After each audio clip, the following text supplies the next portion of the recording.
Judiciary Committee will come to order, and as soon as she is ready, I'm going to recognize our friend, the senator from California, who has a word to say. Senator Feinstein. Thank you, Mr. Chairman, for this courtesy. It's much appreciated. This will likely be his last markup, and I'd like to recognize my chief counsel, Nick Xenakis, who will be leaving the committee later this month to join the private sector.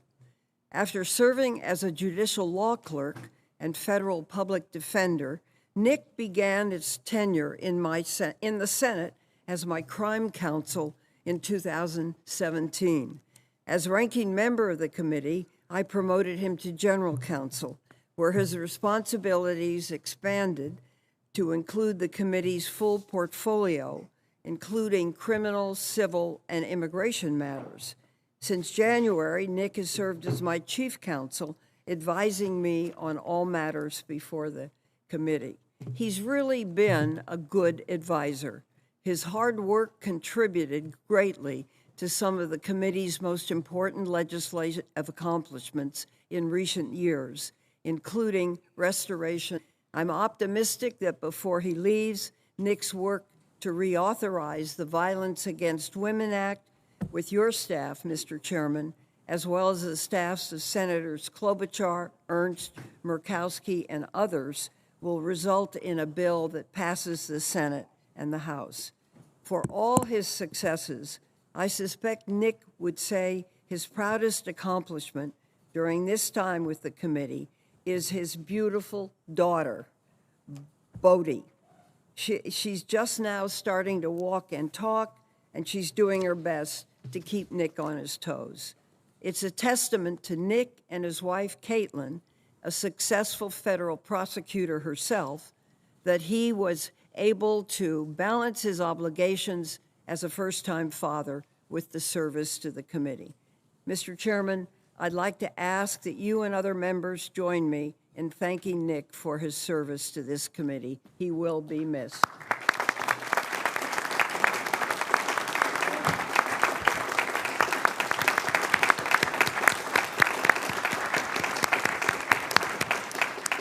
Mr. Chairman. I'll be right with you. I'd like to take a moment to join Senator Feinstein in saluting Nick Xenakis. He served on the committee staff since 2017, and of course, as Senator Feinstein has announced, he was her general counsel in a critical moment. He's been a mentor to and a friend to many of our committee staff and provided invaluable assistance. I'm sure I speak for all of us in saying we appreciate your service and wish you the very best from this point forward. Senator Kennedy? Yes. Well, first, congratulations to Nick. We will miss him. Second, quickly, there's a gentleman here today with me, J.P. Barata, who is one of my colleagues I've worked with this summer. He's come down from UVA Law School. He's got to go back to UVA Law School, and from there, he'll go out in the private sector and make a lot of money and pay a lot of taxes, for which we're grateful. But I wanted to recognize him today as well. JP, raise your hand.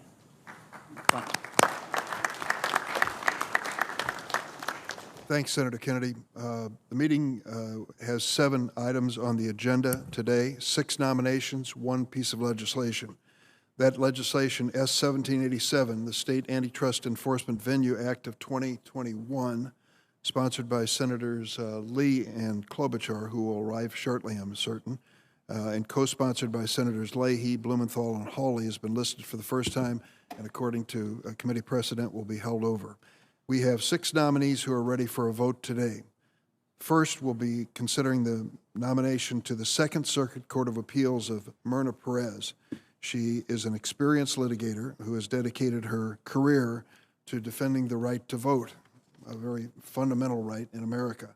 She has demonstrated a commitment to protecting, as the late Representative John Lewis put it, our precious, almost sacred right to vote. It is fitting, then, that this committee will advance Ms. Perez's nomination so close to the anniversary of the Voting Rights Act, which is tomorrow.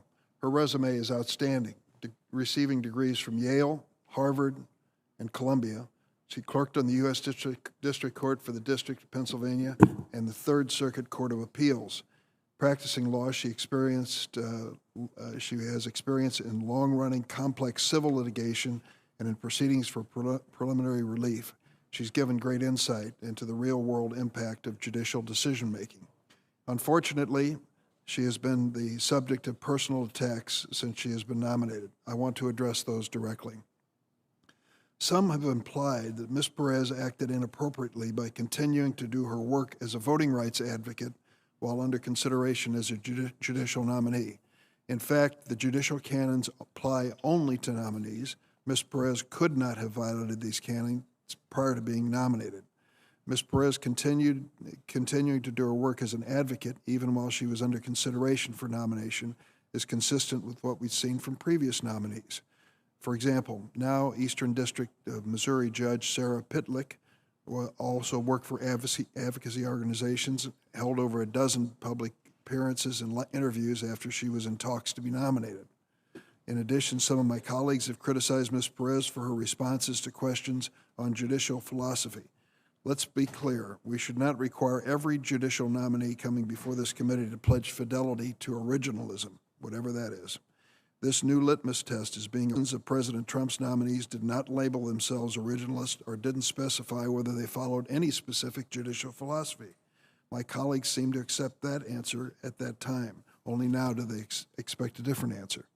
Finally, some of my colleagues have suggested it was inappropriate that Ms. Perez stated that she believes Brown versus Board was correctly decided, but refused to give similar responses about other cases that involve issues that are before or may come before her as a judge. In fact, Ms. Perez's answer was perfectly in line with what dozens of President Trump's nominees stated at their hearings, including now Supreme Court Justice Amy Coney Barrett. These baseless attacks on Ms. Perez are disappointing. I understand that some of my colleagues do not like the fact that she's dedicated her legal career to issues like voting rights, but no reasonable person could argue that she doesn't understand the difference between being an advocate and a judge. Let me read her quote to this committee. By accepting this nomination, I am pledging to this body, to the American public, before my God, that I would faithfully discharge my duties under the Constitution, which require me to put aside any personal policy viewpoint I have and examine what the matter is before me and apply precedent. What can we reasonably expect beyond that from any nominee? Ms. Perez is independent-minded, highly qualified, and has a great background, which will serve her well in the Second Circuit. I certainly do support her. We're also voting today on Gia Cobb's nomination to the D.C. District Court for the District of Columbia. 15 years of practice, trying more than 30 cases to verdict in civil and criminal proceedings. She, in fact, her first 6 years was a public defender and then handled more than 200 cases in court almost every day. For the past 9 years, Ms. Cobb has worked at national civil rights law firms representing plaintiffs in fair housing, disability, and employment discrimination cases.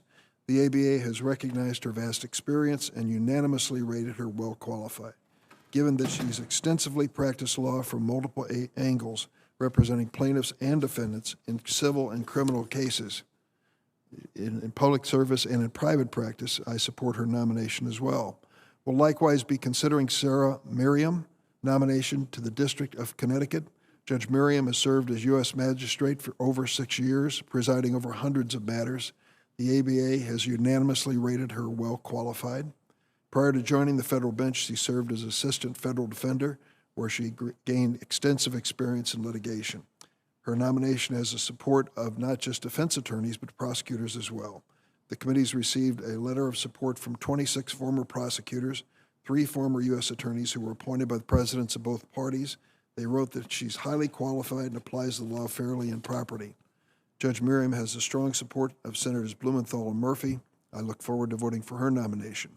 Also on the agenda is Judge Florence Pan, nominated to the District Court for the District of Columbia, spent her entire legal career in public service, in the Justice and Treasury Departments, and then as Assistant U.S. Attorney for D.C. for 10 years.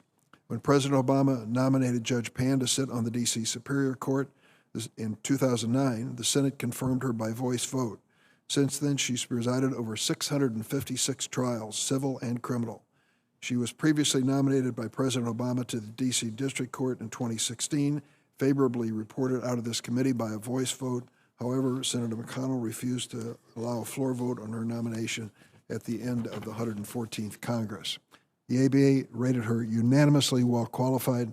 She has the strong support of the D.C. Representative Eleanor Holmes Norton. She'll bring diversity to the D.C. District Bench as the first Asian American to serve on that court. We'll also be voting on Karen Williams' nomination to the District of New Jersey. Since 2009, she served as federal magistrate judge, handling thousands of cases, presiding over trials. Before her appointment, she spent nearly 2 decades in legal practice, developing expertise in municipal and labor law. Again, she's been rated unanimously well qualified by the American Bar Association, has the strong support of her state senators. Finally, voting on Matt Olson's nomination to serve as Assistant AG for the Justice Department's National Security Division. He spent more than 2 decades in government service, developed extensive knowledge in national security and intelligence. Having already served as Acting Assistant Attorney General for this division, Mr. Olson understands firsthand the vital role that the Justice Department plays in combating threats, foreign and domestic. Coupled with his service in the intelligence community, there's no doubt he has a keen awareness of the threats our nation faces. A number of my Republican colleagues have taken exception to private citizen, but the evidence is clear. Mr. Olson, who has served both Democratic and Republican administrations, has always put the nation's security ahead of partisanship. It's this commitment to keeping our nation safe that led scores of former Department of Justice and other national security officials to write letters of support. Among those supporting Mr. Olson are numerous Department of Justice officials appointed by President Bush, Michael Mukasey, and Michael Chertoff, former NSA Director General Keith Alexander, and former Director of National Intelligence Mike McConnell, and Saxby Chambliss, our former colleague who served as Vice Chair of the Intelligence Committee. This kind of bipartisan support speaks volumes. Now I turn to our ranking member, Senator Grassley. Thank you, Mr. Chairman. Before I tell my colleagues here why I'm going to vote against 3 nominees and for 2 nominees, I'd like to discuss another person that's still before the committee that we haven't taken action on, and that is Mr. Chipman, and I'm going to comment on that because there's been some recent press reports about his nomination and about the individual, and I think everybody understands that there's a big gulf between what Republicans think about Mr. Chipman versus what Democrats think about him.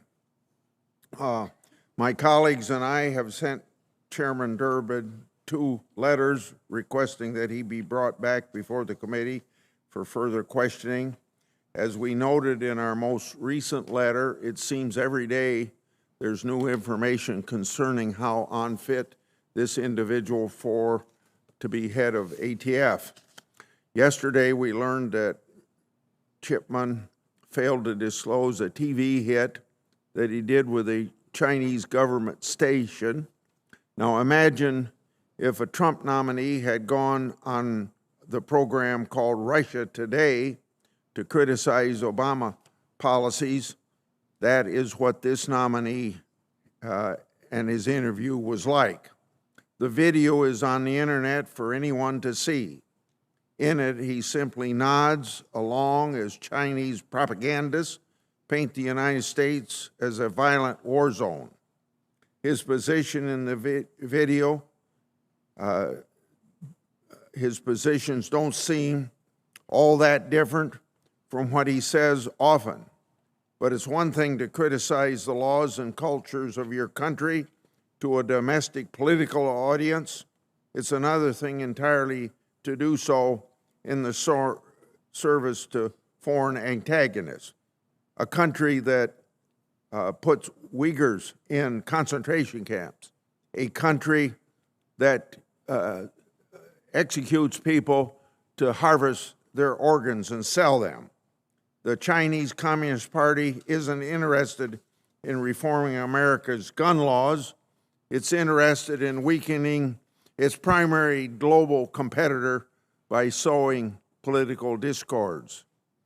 This should be obvious, and yet apparently it wasn't obvious to Chipman.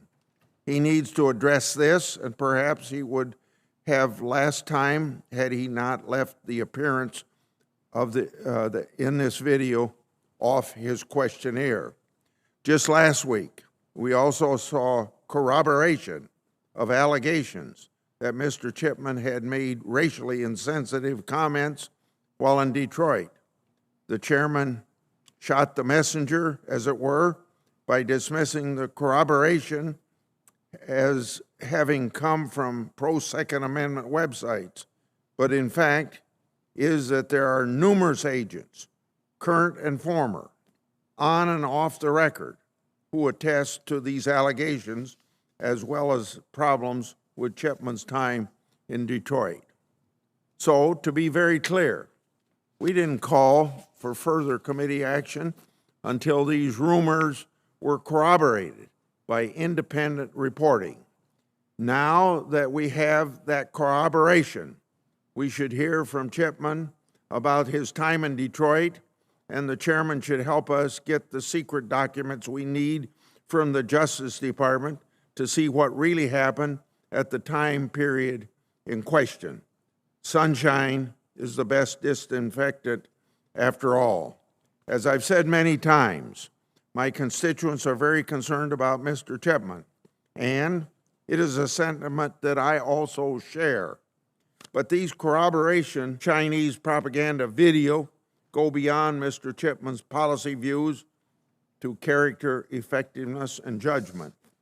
If the administration is going to insist on this nominee to lead ATF, I think the committee needs, at a minimum, to ask him more questions. Now, turning to today's nominees, and as I start out, Mr. Chairman, judicial canons aside or not, I will be voting for Myrna Perez. While she seems very sincere in her progressive views, I think she's pretty clearly the most outspoken liberal judicial nominee we've seen in this administration, and of course that's saying something.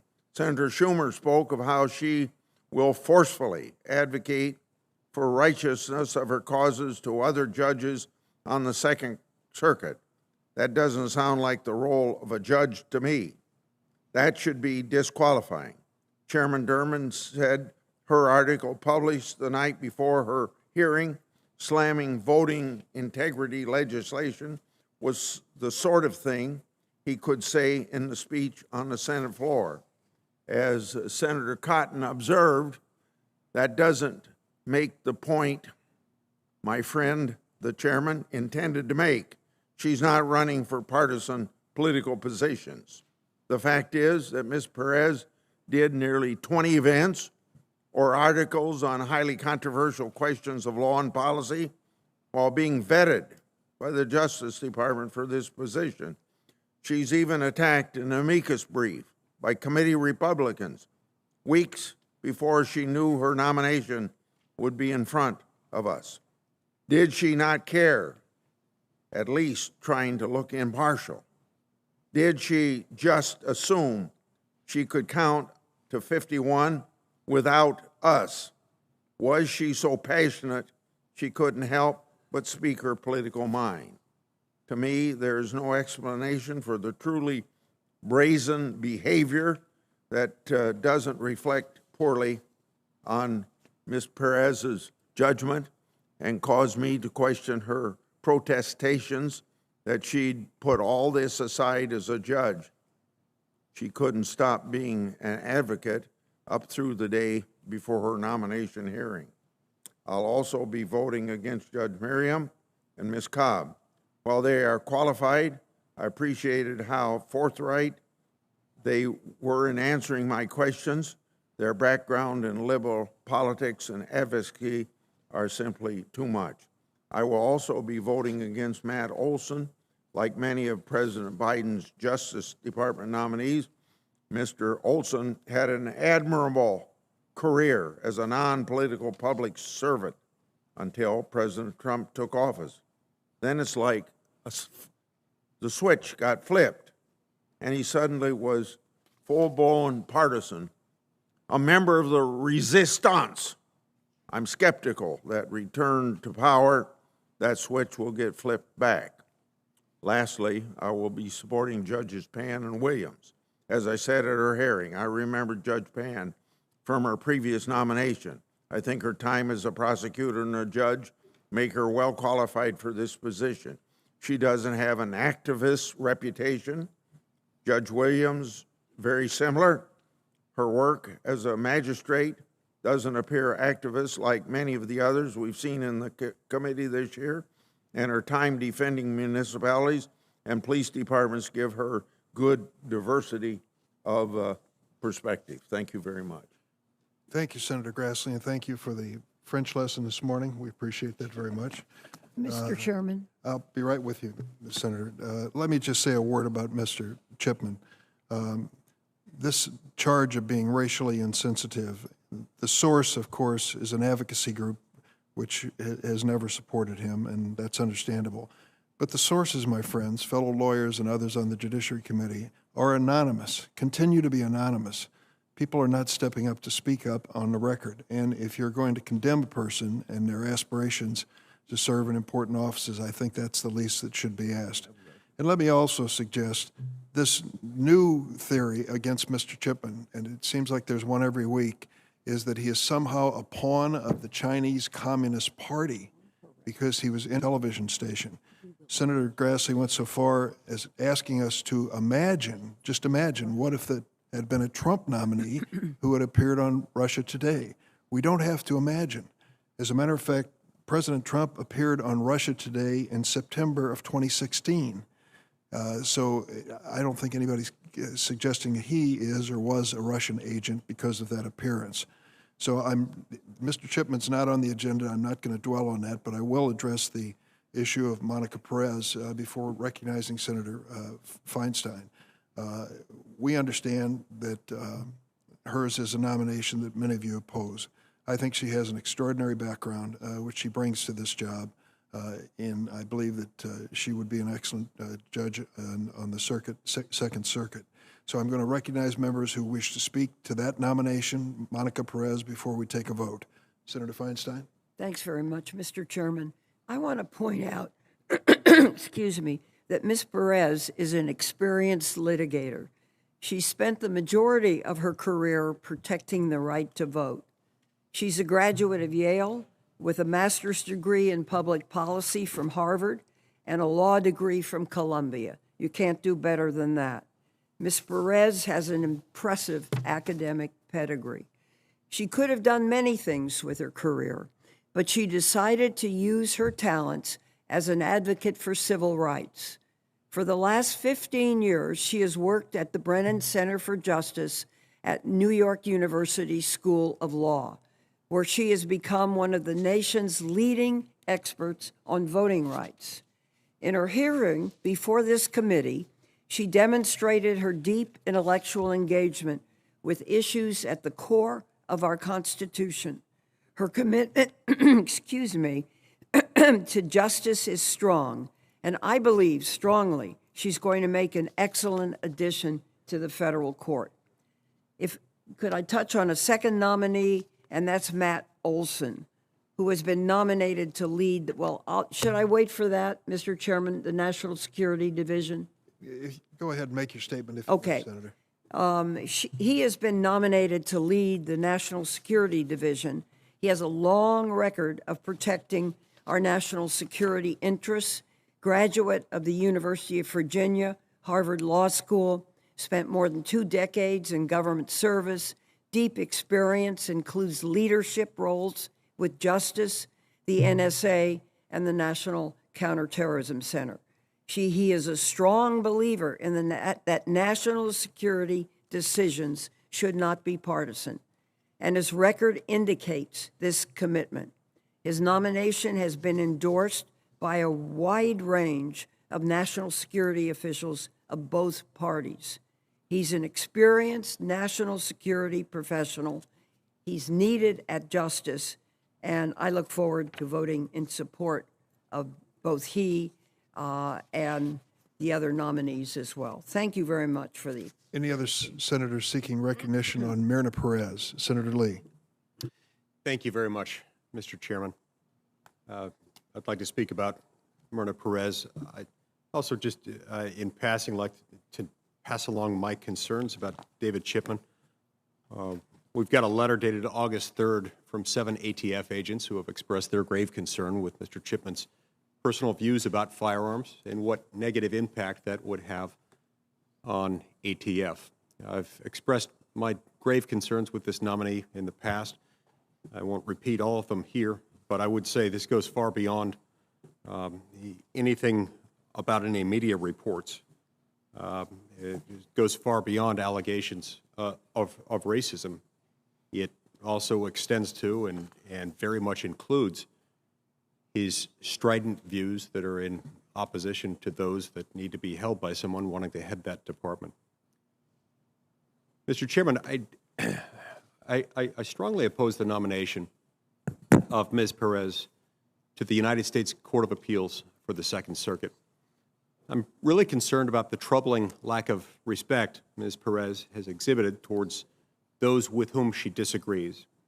Just a few months ago, she stated in a panel discussion on Justice Brennan's theory on constitutional interpretation. She made the following statement. This is an exact quote. Quote, "If you're one of these people who think that we are at our best when our country didn't include women or people of color without property in the electoral process, this is probably not the conversation for you," close quote. Now, Ms. Perez never denounced her statement. On the contrary, she justified it, and she stands by it. And she repeatedly refused to clarify to whom she was referring, but I read that statement, and I still read it as a direct attack on people like me, who are textualists and who are originalists. Now, it's worth noting here that originalists believe that the protections of the Constitution, the provisions of the Constitution, including, of course, amendments ending slavery and guaranteeing women's right to vote, should be interpreted as they were understood at the time they were adopted, the original public meaning. In other words, not according to the imaginative whims of unelected judges. So Ms. Perez's statement, as applied to originalists, isn't just uncharitable, it isn't just unkind, it's just plain wrong. Similarly, in March of this year, she characterized election security laws as being passed due to, quote, anxiety over the browning of America, and people having anxiety over the fact that certain folks in power are not going to be able to stay in power, close quote. Now, it's actually a radically vitriolic statement. The subtext is really clear. If you support measures to secure our elections, you're a racist. That is what that means. It doesn't require any interpretive device there to figure that out. It's not at all subtle. Now, it's one thing to have a good faith disagreement over election reforms. It's one thing to have a good faith disagreement over the best set of policies that govern the manner in which we choose our elected officials. But it's quite another thing to accuse your opponents of being racist and evil. That's simply wrong, and it's certainly not the kind of disposition we want in people who will sit on the highest courts in our system.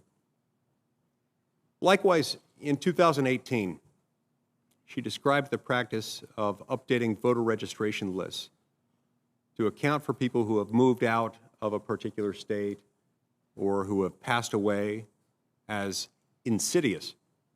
Now, again, this is not a criticism of the policy. It's an attack on the motives of the people promoting it. Ms.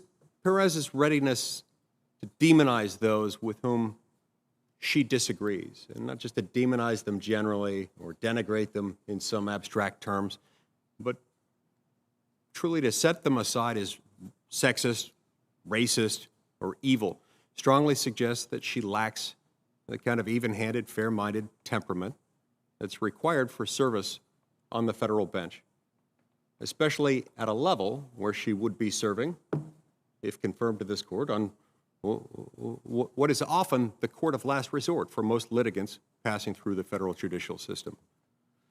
Second, I'm concerned by Ms. Perez's radical views regarding election security. She spent her entire legal career opposing common sense election security reforms, including voter ID laws. She's also she's engaged in irresponsible rhetoric surrounding election security laws. It's recently been in vogue for Democrats to irresponsibly pretend that unobjectionable voting laws, like those passed in Georgia and in Florida, somehow constitute a reincarnation of Jim Crow. It should be noted that Democratic states with similar restrictions, like Connecticut and Rhode Island, conveniently escape this kind of condemnation. Funny how that works. I wonder if it's a coincidence. Ms. Perez is no stranger to this kind of careless rhetoric. In fact, she's a bit of a thought leader on this kind of false equivalence. Back in 2014, she described election security laws passed by 22 states as representing, quote, the biggest voting rights rollback since the Jim Crow era, close quote. It's not an exaggeration. Those are her words. That's a direct quote. This kind of talk was dangerous and irresponsible then, and it is now. And it's also an insult to the brave Americans engaged in the civil rights movement to draw any comparison between Jim Crow-era voter suppression, unilaterally imposed by the Democratic Party, by the way, and today's common-sense, race-neutral, and often bipartisan election security measures. It's also worth pointing out that Ms. Perez's views on election security are popular with Americans across the political spectrum, including minorities. The voter ID laws she's criticized so harshly, so viciously, enjoy the support of 75% of all Americans, and notably 69% of Black Americans. It's a lot of support for a policy that's supposedly as bad as Jim Crow. Third, Ms. Perez's responses to this committee, both in person, in her hearing, and in follow-up questions for the record, conform to a broader concerning trend that I've seen regarding President Biden's judicial nominees. Many nominees, including Ms. Perez, have failed to engage in the most basic discussions about their method for deciding cases, about the method by which they'll construe statutory text. In other words, their judicial philosophy. Merely stating that one will interpret the text of a statute and apply the law to the facts, which seems to be the canned answer that they've been coached to provide, is an insufficient answer. Indeed, every judge starts with those premises. That's what judging is. There's nothing more to judging than that. If the job were truly that simple, then judges wouldn't regularly arrive at different conclusions on different legal issues, like voting laws. The disagreements, of course, occur because of judges' differing philosophies, be they originalism, living constitutionalism, or some unarticulated, enduring alternative that necessarily guide and influence a judge's interpretation of the text and application of the law. Put simply, every judge has a judicial philosophy. And if they say they don't, they're either unqualified or they're hiding something. But time and time again, President Biden's judicial nominees have done just that. They've each parroted a variation of the same line. I have no judicial philosophy. Under follow-up questioning, they refused to engage in meaningful discussion regarding how they would go about deciding cases, how exactly they would construe the meaning of a statute. That's like a preacher telling a potential church that they have no theology, but they plan to get one if hired. If it's true, it's extremely troubling and potentially disqualifying. If it's not, then why would they refuse to talk about it?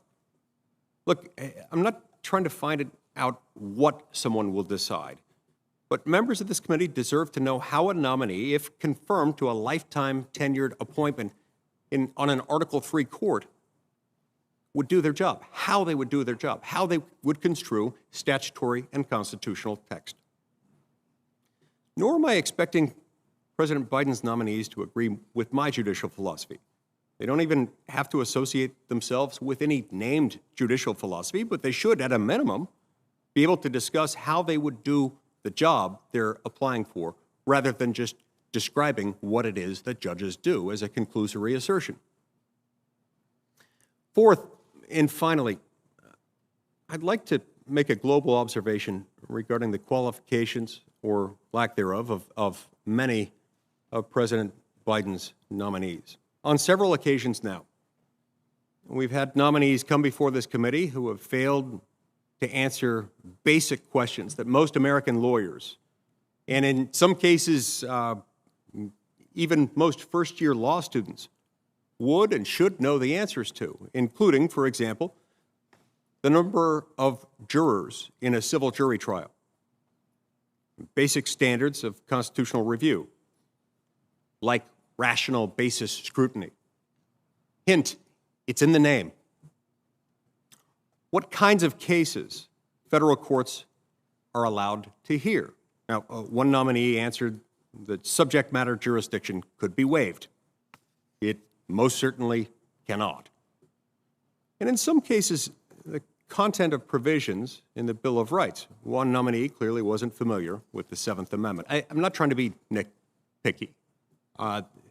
True, these are not the kinds of questions that the average citizen would be able to answer perfectly, although that would be great. It would actually be really cool. But that's just the point. Federal judges have to know this stuff. It is their job. Federal judges have tremendous responsibility. In some cases, they literally hold the power of life and death. And so I can say without hyperbole that it's imperative that they get it right. And we've seen far too many nominees who have been nominated to a lifetime tenured appointment to an Article III court from this administration, who have given us substantial reason to doubt that they're up to the task. To err is human. Everybody makes mistakes, forgets something sometimes, but to forget to not even know at the outset some of the most basic fundamentals of what's involved in being a federal judge is troubling. The bottom line, the administration needs to do better. The American people deserve better and should expect more, as should we. Mr. Chairman, Senator from Vermont. Chairman, I don't want to generalize too much, but I've sat in hearings before, or markups before this committee for decades, and I see things like the personal attacks against a nominee like Myrna Perez. She's eminently qualified for circuit judgeship, and I know that Second Circuit. I've argued many cases before I was in the Senate. I've gone back through all the notes and all the arguments, and it seems that whenever female nominees are before us, and particularly female nominees of color, members of this committee, some of them, lose their ability to tell fact from fiction. They lose their cool. I don't mind contesting a nomination based on an accurate assessment of the nominee's record. But it becomes all too obvious that female nominees of this administration bear the brunt of being labeled with names and other. I'd note that Myrna Perez has spent her life protecting the voting rights of Americans. Protecting the right to vote should not, indeed it must not, be a partisan issue. It's the whole point of democracy. And maybe, I hope it's just pure coincidence. There seems to be more of an attack on women, especially women of color, by some in this committee, but the numbers seem to say it's more than just an accident. Anyone else seeking recognition? Senator Cruz. Thank you, Mr. Chairman. I want to talk about Myrna Perez, but first I want to talk about, put that down right now. First I want to talk about priorities of this committee. This committee, I believe, in the year 2021 has had a consistent pattern of focusing on partisan priorities of Democrats at the expense of fulfilling our responsibility to the American people. When it comes to immigration, we've had not one, not two, but 3 hearings on amnesty. That clearly is the partisan priority of President Biden and Democrats in the Senate.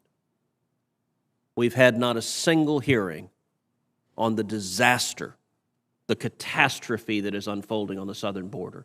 This week, news broke that was particularly chilling. The mayor of McAllen, Texas, announced that in the last 6 months, Joe Biden and Kamala Harris have released over 7,000 illegal immigrants into McAllen who were COVID positive. The mayor further announced that last week, in 1 week alone, Joe Biden and Kamala Harris released 1,500 illegal immigrants into McAllen who were COVID positive. Now, to put this in perspective, the population of the city of McAllen in 2019 was 141,000 people. 7,000 illegal immigrants, all COVID positive, is roughly 5% of the population of that city. It a disaster in South Texas. And at least to date, the answer from congressional Democrats is that nobody cares. The Biden administration is releasing thousands upon thousands of illegal aliens with COVID into communities, spreading the pandemic, and this committee's too busy holding hearings on amnesty to even hear testimony. Mr. Chairman, I would ask you to bring the mayor of McAllen up here to testify about the consequences in that community on the Rio Grande border of the Biden administration releasing thousands upon thousands of illegal immigrants who are COVID positive. It is wildly irresponsible, and it's dangerous. Secondly, in terms of priorities, the nomination of David Chipman raises very serious concerns because his record is that of someone with an extreme gun control agenda. Indeed, he argued that Senate Democrats' proposals to ban guns don't go nearly far enough, that he wants to go much further than, for example, Senator Feinstein's bill. He's entitled to those views, but those views are out of step with the mainstream of America. Since his hearing, even more disturbing information has come to light, in particular, 2 different sets of allegations. One, an article from The Reload, July 28, 2021, entitled, "ATF Agents Corroborate Existence of Racial Complaint Against Biden Director Nominee, Fear Reprisals, and Hit to Agency Effectiveness." And the article says, multiple ATF sources back up the existence of a complaint alleging President Biden's nominee to lead the ATF, David Chipman, made racist comments during his previous stint at the agency. The article goes on to quote one of those ATF agents, quote, "He made some comments that he was surprised by the number of African Americans who have made it onto a specific promotional list. So his insinuation was that they had to have cheated, which is kind of despicable." The article further quotes an ATF agent as saying, quote, "He left Detroit because of that. He did not leave Detroit on the best of terms. His reputation was that he was not nice to people." These are troubling allegations, and yet the chairman of this committee has said it's not worth the committee's time to have a hearing and to let Mr. Chipman answer these allegations. Apparently, Senate Democrats do not care if he made racist comments in his role in office as a supervisor. They do not care if he created a racially discriminatory and hostile environment by making racist comments. Now, he may have a defense on this, but if he does, we don't know it because this committee can't be bothered to have a hearing and ask him. So what this committee is saying is that allegations of racism, if you're a partisan Democrat, no problem at all. Not even worth asking about. Secondly, another story that is broken This is from a story in Fox News on August 5th, 2021, entitled Biden ATF nominee Chipman failed to disclose Chinese state TV hit used as propaganda by the communist state. And it explains that, quote, President Biden's nominee to head the Bureau of Alcohol, Tobacco, Firearms, and Explosives failed to disclose to the Senate a media appearance on Chinese state TV, which may have been used as propaganda by the communist state to cover up a mass stabbing of children. Now, the chairman defended that as saying, well, other people have gone on state TV, perhaps. Did Mr. Chipman know that he was going on a communist propaganda show? Did he know that it would be used as propaganda to tear down America? Did he know that it would be used as propaganda to cover up the atrocities in communist China? We don't know. We don't know because this committee hadn't had the chance to answer them, and what the committee leadership is saying is they don't care. Doesn't matter. Truth doesn't matter. We got a partisan agenda to do. Don't bother us with actually doing our jobs. And so I would ask unanimous consent that both of these articles be entered into the record. Without objection, thank you very much, Senator, for your comments on favorably reporting the nomination. Mr. Chairman, I'm not completed. I'm sorry. How much more time do you need? 5 to 10 minutes. She has the nomination before the committee. Yes, that's what I'm prepared to talk about right now. I hope the senator will be mindful of the other senator's time when he uses his own. Well, I am mindful of the other senators' time. I'm also mindful that this committee spends a ton of time on things like amnesty and not time on doing our jobs. So this committee doesn't have time to look into allegations of racism, doesn't have time to look into allegations of participating in Chinese communist propaganda, doesn't have time to look into the Biden administration releasing thousands of illegal aliens with COVID, but we have time to move political activists forward to satisfy the partisan interest of Democrats in the Senate. Let's talk about this judicial nominees. President Biden's nominee to the circuit courts have been uniformly problematic. One nominee, Gustavo Gelpi, has demonstrated record of activism from the bench and has routinely made comments that are in conflict with Canon 3A6 of the Code of Conduct of Federal Judges. Another nominee, Eunice Lee, has zero experience practicing in civil cases, yet was nominated to a court where 83% of the new appeals are civil. The nominee couldn't even tell Senator Cotton when a litigant is entitled to a jury trial, much less how many people actually sit on a civil jury. And yet, out of all the circuit nominees that we have seen so far, Myrna Perez is the most dangerous. She has been a radical and an activist for what effectively amounts to her entire career, having spent the last 15 years advocating for extreme far-left positions. She has waged campaigns against voter ID laws, describing them as the greatest rollback of voting rights in the country, even though 80% of Americans support voter ID laws and 60% of African Americans support voter ID laws. Even though voter ID laws have been upheld as constitutional by the Supreme Court in an opinion authored by Justice John Paul Stevens, one of the great liberals to serve on the court. She has opposed voter integrity laws almost across the board. And she's not just opposed to them as a matter of law. She said anyone who disagrees with her radical views and believes in ensuring the integrity of our elections must be a racist. Just 5 months ago, she said that many of the voting laws being enacted across this country are due to, quote, anxiety over the browning of America, and people having anxiety over the fact that certain folks in power are not going to be able to stay in power. I'll tell you, the folks in power that want to stay in power is Democrats in the Senate who are trying to rig the game so the voters can't vote them out.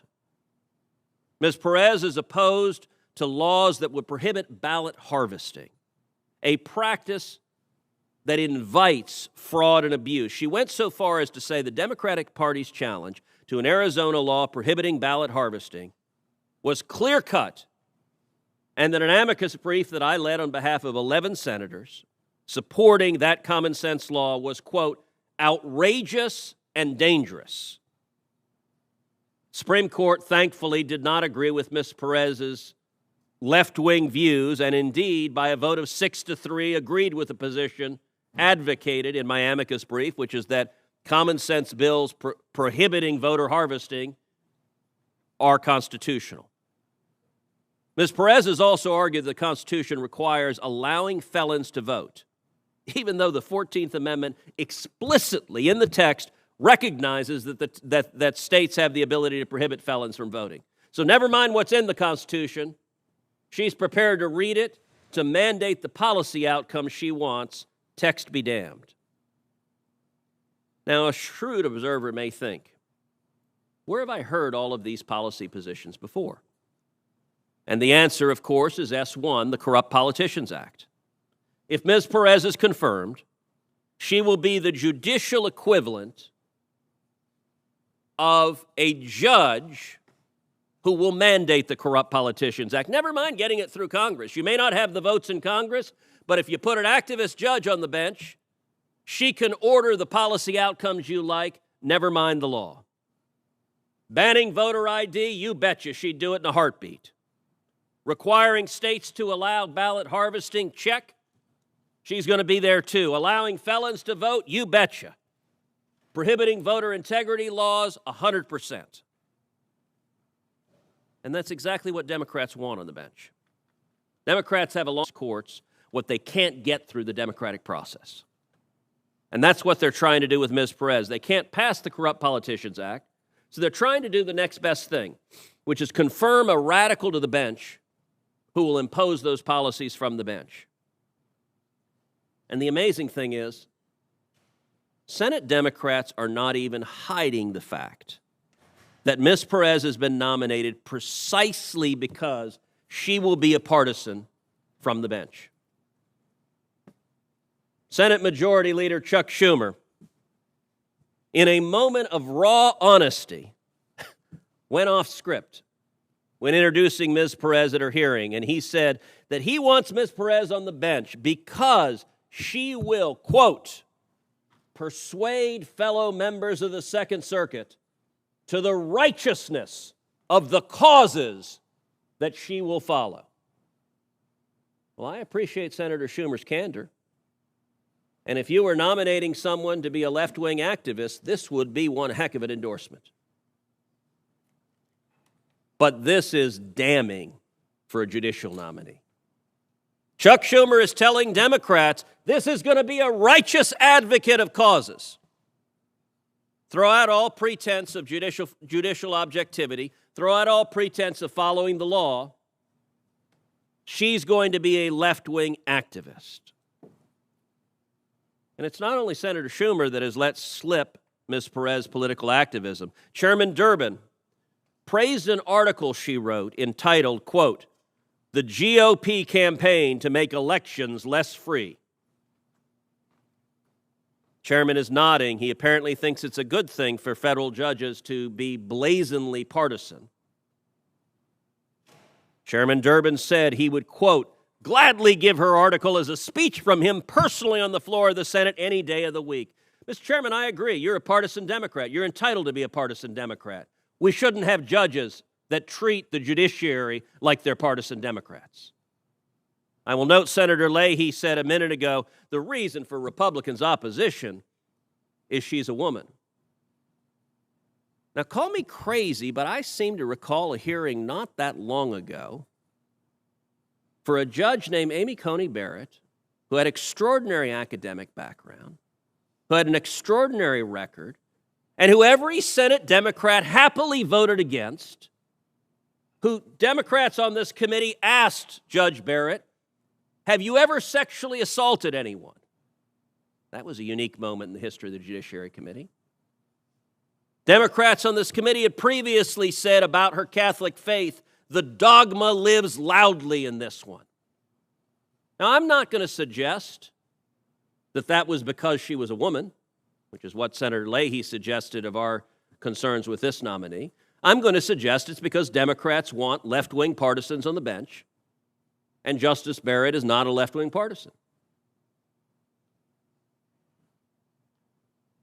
Neither Senator Schumer nor Chairman Durbin is wrong about Ms. Perez. She's given us every reason to believe that she will continue her radical activism if she's confirmed. Nominees who care about the judicial role, who care about the appearance of bias, who care about demonstrating a judicial temperament, will take on a judicial role as soon as they even think about the possibility of becoming a judge. But Ms. Perez has demonstrated, even when she was in the process of being nominated to the court, she's a partisan, and a partisan she will stay.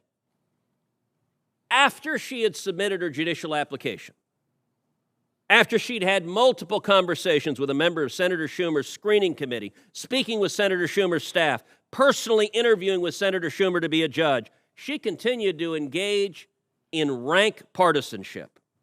About a week after interviewing with Senator Schumer, she spoke on a virtual panel where she said that voting integrity laws were the result of, quote, anxiety over the browning of America.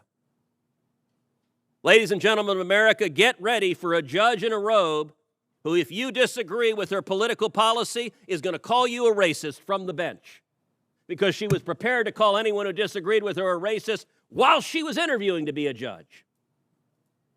Later, even deeper into the process, when she was in contact with the White House counsel's office, she disparaged originalists as, quote, people who think that we were at our best when our country was first founded and didn't include women or people of color or people.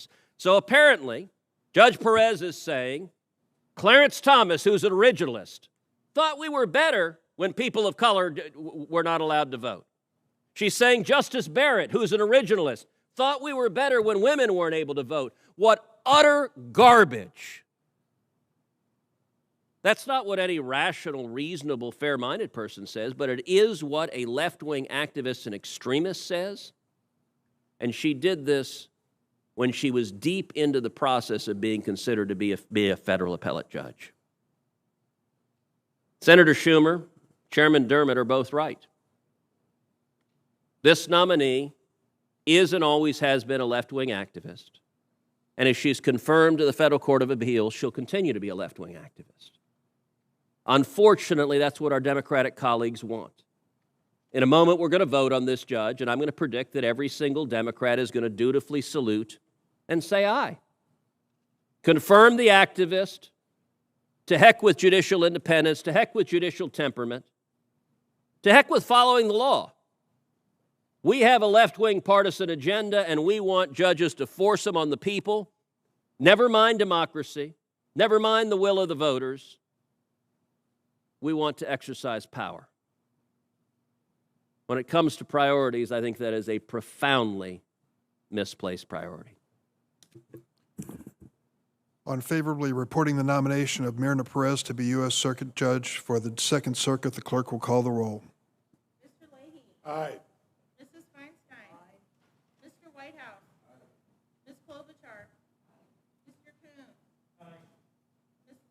Mr. Blumenthal. Ms. Hirono. Mr. Booker. Mr. Padilla. Mr. Ossoff. Mr. Grassley. No. Mr. Graham. Aye. Mr. Cornyn. Aye by proxy. No by proxy. Mr. Lee. Mr. Cruz. Mr. Sass. No by proxy. In the back. Mr.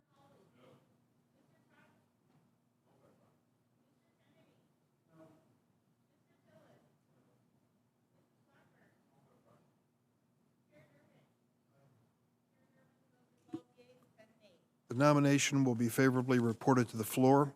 On favorably reporting the nomination of Gia Cobb to be U.S. District Judge for the District of Columbia, the clerk will call the roll. Mr. Leahy. Mrs. Feinstein. Mr. Whitehouse. Ms. Klobuchar. Mr. Kuhn. Mr. Blumenthal. Ms. Hirono. Mr. Booker. Mr. Padilla. Mr. Ossoff. Mr. Grassley. No by proxy. No. Mr. Graham. Aye by proxy. Mr. Cornyn. No by proxy. Mr. Lee.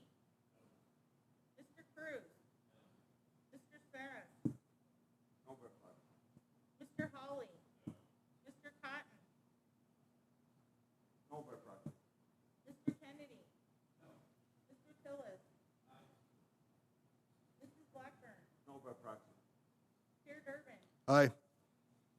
Chair Durbin, the votes are 13 yeas, 9 nays. The nomination will be favorably reported to the floor. On favorably reporting the nomination of Sarah Miriam to be U.S. District Judge for the District of Connecticut, the clerk will call the roll. Mr. Leahy. Aye. Mrs. Feinstein. Mr. Whitehouse. Ms. Klobuchar. Mr. Coons. Mr. Blumenthal. Ms. Hirono. Mr. Booker. Mr. Padilla. Mr. Ossoff. Mr. Grassley. No. Mr. Graham. Aye by proxy. Mr. Cornyn. No by proxy. Mr. Lee. Mr. Cruz. Mr. Sass. No by proxy. Mr. Hawley. Mr. Cotton. No by proxy. Mr. Kennedy. Mr. Tillis. Mrs. Blackburn. No by proxy. Chair Durbin. Aye. Chair Durbin, the votes are 13 yeas, 9 nays. The nomination will be favorably reported to the floor. I understand we can take a voice vote on the Pan nomination. I'd like to request a roll call vote, Mr. Chairman. Okay, so will. On favorably reporting the nomination of Florence Pan to the U.S. District, be District Judge for the District of, Mr. Leahy. Aye. Mrs. Feinstein. Mr. Whitehouse. Ms. Klobuchar. Mr. Coons. Mr. Blumenthal. Ms. Hirono. Mr. Booker. Mr. Padilla.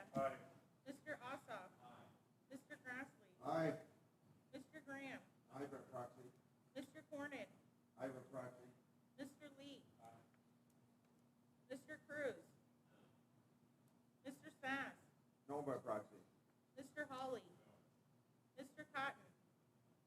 Aye by proxy. Mr. Kennedy. Mr. Tillis. Mrs. Blackburn. No by proxy. Chair Durbin. aye. Chair Durbin, the votes are 18 yeas, 4 nays. The nomination will be favorably reported to the floor. On favorably reporting the nomination of Karen McGlashan Williams to be U.S. District Judge for the District of New Jersey, the clerk will call the roll. Mr. Leahy. Mrs. Feinstein. Mr. Whitehouse. Ms. Klobuchar. Mr. Coons. Mr. Blumenthal. Ms. Hirono. Mr. Booker. Mr. Padilla. Mr. Ossoff. Mr. Grassley. Aye. Mr. Graham. Aye by proxy. Mr. Cornyn. Aye by proxy. Mr. Lee. Mr. Cruz. Mr. Sass. No by proxy. Mr. Hawley. Mr. Cotton. No by proxy. Mr. Kennedy. Mr. Tillis. Mrs. Blackburn. No by proxy. Chair Durbin. Aye. Chair Durbin, the votes are 16 yeas, 6 nays. Nomination will be favorably reported to the floor. On favorably reporting the nomination of Matthew Olson to be an Assistant Attorney General, National Security Division, the clerk will call the roll. Mr. Leahy. Aye. Mrs. Feinstein. Mr. Whitehouse. Okay. Ms. Klobuchar. Mr. Coons. Thanks, Ben. Mr. Blumenthal. Ms. Hirono.